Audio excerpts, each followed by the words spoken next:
Hey guys, I am back with another video, and today I am going to be reviewing NYX's Bear With Me Blur Tint Soft Matte Foundation. If you are thinking about purchasing this product, watch to find out what you need to know before you buy.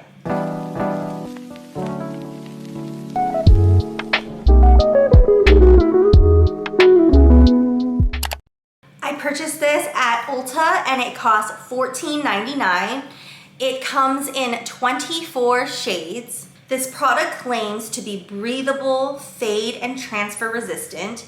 A little goes a long way. It helps to control shine. It gives 12 hours of hydration and up to 16 hours of wear. And it emphasizes this no filter needed and having your skin be blurred. Let's go on to the reviews. Pros. It works great on oily skin. It is buildable, and it looks like wearing a filter. Cons, it's cakey, it emphasized dry skin, and it was hard to match your skin with the shade range. Here is the product. It does come in a squeeze-like tube, which is nice. I got the color light neutral. Now, when I shade matched based on my other foundations, it actually said that I was light ivory, but when I tested it at Ulta on my hand, it was too light for my hand, and my hand is much lighter than my face. I went a shade up, so hopefully this matches. It does come with 1.01 floral ounces, which is pretty standard for most foundations. Most foundations do come with 1 floral ounce. They actually do recommend using a brush to kind of buff the product in. I am going to use a brush on one side of my face, but I am still going to use a sponge on the other side of my face. For primer, I'm going to use the Milk Hydro Grip today. It is incredibly hot where I live, and so I need something that is going to keep my makeup on. I'm just going to swatch the foundation on my hand first. It's very pigmented.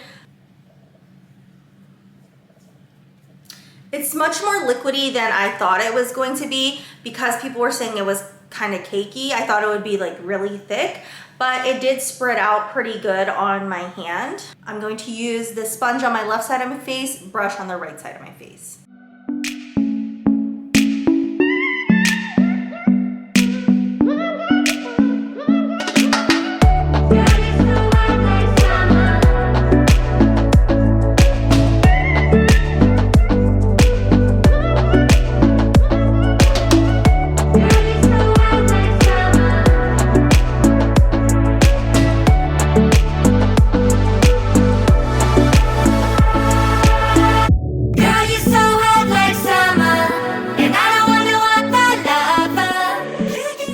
Concealer, I am going to use the e.l.f. Hydrating Camo Concealer. No one can do it like you. Girl, you're so hot like summer. You're everything I ever wanted. You give me feels that you do. No one can do it like you.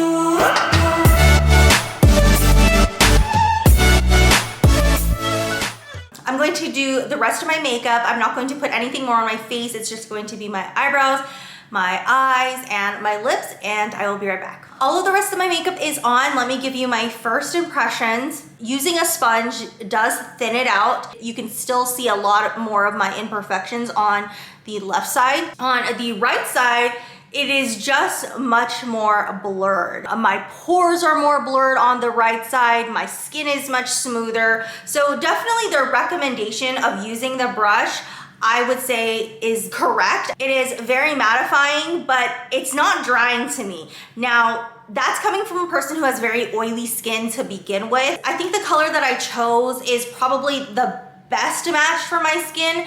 I tried the shade above this one, which was vanilla, and it was just way too yellowy and warm. I think this is a little bit lighter than I would go, but I think it does work. I'm glad I did not get the one that was my shade match because that would have been way too light. The coverage using the brush is medium to full. This side is more medium coverage. Usually by the time that I put on the rest of my makeup, my face is starting to get a little bit oily already. There's a little tiny bit of shine on the left side of my face, but the brush side, it's it's pretty matte and I love it. I am going to do my regular check-ins at the 4-hour mark and the 8-hour mark. In this lighting, this side is much more blurred, much more giving that filtered look. So let's go outside in natural light and see if we still see that difference in effect of using the sponge versus using the brush. Even in natural light, you can see that the side of my face that I applied using a sponge is less coverage. You can see a lot more of my acne scars and it is not as smooth. The brush side is smoother, it has much more coverage, and it does look more blurred.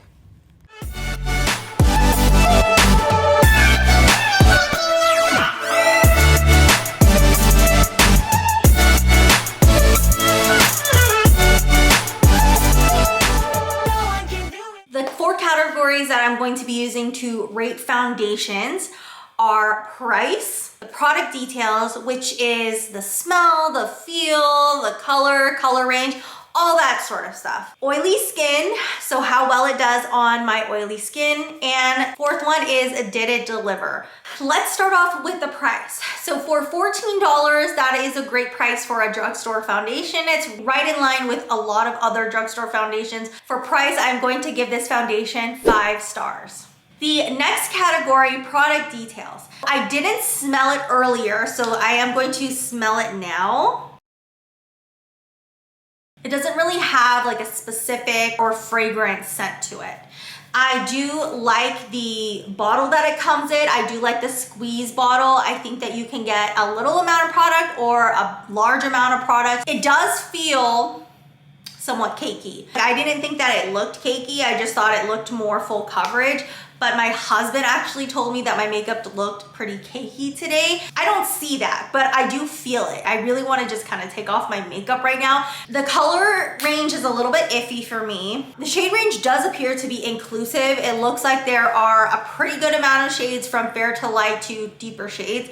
It was just a little bit too light for me. And I know if I were to go a shade up, it would be way too warm and dark for me. It was an okay match. It wasn't the best and it wasn't the worst. Because I wasn't really loving the shade and because of the cakiness, I'm going to give this category 3 stars. I'm having to re-record the last 2 categories because as I was editing and looking at my face, I started to realize that the foundation didn't look as good as I thought it did. 3rd category is oily skin. It did great in the beginning. Initially applying it looked very mattifying. Even like 1 or 2 hours after, it was still pretty good. But at that 4-hour mark, I was starting to get really shiny, really oily. And then by 8.5 hours, it was getting really patchy. My makeup was starting to come off. Because of how oily I got and how patchy the foundation was starting to look, I am giving the oily skin category 3 stars. For the last category of did it deliver, their first claim is that a little goes a long way. I don't think it does. I used a normal amount of foundation for the right side with the brush and even more foundation on the left side with the sponge. We already talked about did it help to control shine in the oily skin category. Then there's the claim of it being breathable, transfer and fade resistant. You can see that my makeup was starting to come off at the end of the night, especially because of how oily I got.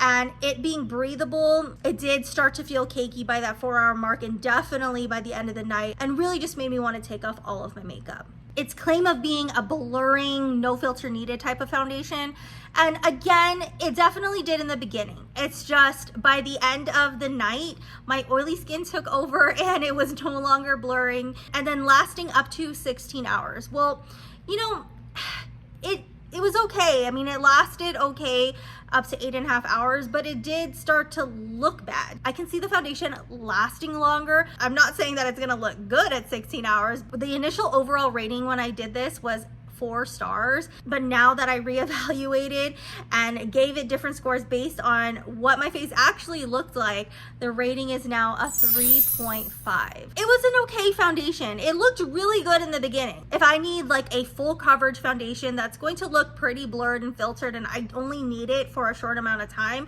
where I'm not out in the heat, I'm not going to be needing this to last all day long, then this foundation's okay. It just didn't work with my oily skin. My oily skin made it patchy, made some of the foundation come off, and it did feel pretty cakey by the end of the night. Thank you guys so much for watching my review on NYX's Bare With Me Blur Tint Soft Matte Foundation. If you want to follow me on all of my other social media, I am at Jenn Reviews on Facebook and on Instagram.